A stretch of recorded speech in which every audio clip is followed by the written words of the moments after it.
उस समय मंदोदरी कहती है कि धन्य राम त्व माता, धन्य राम त्व पिता, धन्य राम त्व वंश प्रदारण्य पश्यति। कहती है राम, तेरी मां धन्य है, तेरा पिता धन्य है, तेरा वंश धन्य है कि तू प्राय स्त्री तक को नहीं देखता। यहां मंदोदरी ने श्री राम और लक्ष्मण की प्रशंसा नहीं की, यहां मंदोदरी ने श्री राम की माता की प्रशंसा की, उसके पिता की प्रशंसा की और उसके कुल की प्रशंसा की, उसके वंश की प्रशंसा की। कारण यही है, जैसे माता पिता होते वैसे ही संतान होता है। जैसे कुएं में पानी है तो बाल्टी में भी वैसा ही आता है, जैसा टंकी में पानी होता है टूंटी में भी वैसा ही आता है।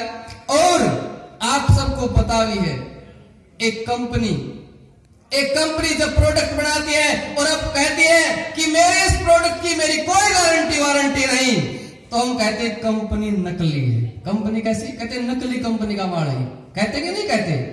लेकिन एक कंपनी अपने सामान की गारंटी देती है तो हम कहते हैं कंपनी असली। जो आज ये संतान रूपी प्रोडक्ट है, ये किस कंपनी ने तैयार किया? कौन है इसको तैयार करने वाले? यदि ये नकली है तो संतान का दोष नहीं, जिस कंपनी ने इसे बनाया वो कंपनी नकली है।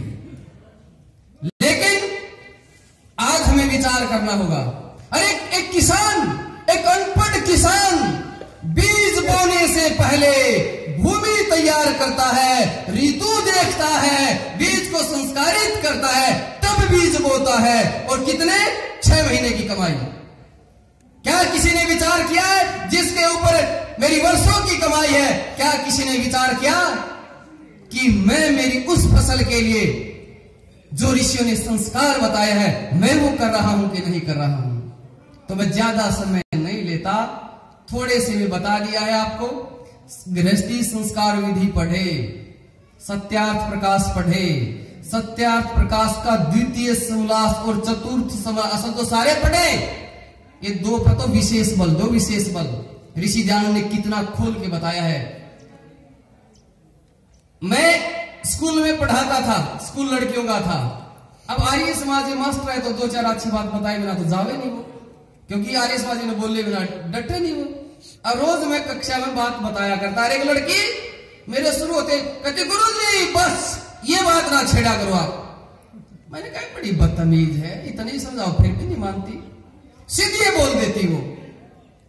तो एक दिन मैंने ऐसे गांव में जिक्र करा, मैंने कहा वो लड़की तो बड़ी बदतमीज सी है, इतनी मैं बात बताता उसको पता नहीं क्या चुभती है मेरी बातें। बोले जी ऐसा, उसकी माँ भी इतनी नकम्मी है। मैंने कहा फिर छोरी का दोष बनेगी। तो माता पिता का प्रभाव संतान पर आता है। और मैं आपसे ये कहना चाहता हूं, आजकल हम एक कार्यक्रम चला रहे हैं, कोई न कोई जी ऐसा है हमारे तक प्रोग्राम नहीं करवाया जाता गांव में, हमने तुम्हारे घर आए आके समझाए जी बात, हम तो घर आने की भी हिम्मत रखा, घर आके समझावांगे आपके। रात्रि का समय दे दियो 7:30 से 9 बजे तक का, 8 से 9 बजे तक का दे दियो। 30 किलोमीटर तक का एरिया में 50 तक की भी मत कर लेंगे। आजकल तो छोटी सी गाड़ी का भी आचार्य जी ने व्यवस्था करवा दी है। इतने तक गुरुकुल का प्रयासरत है।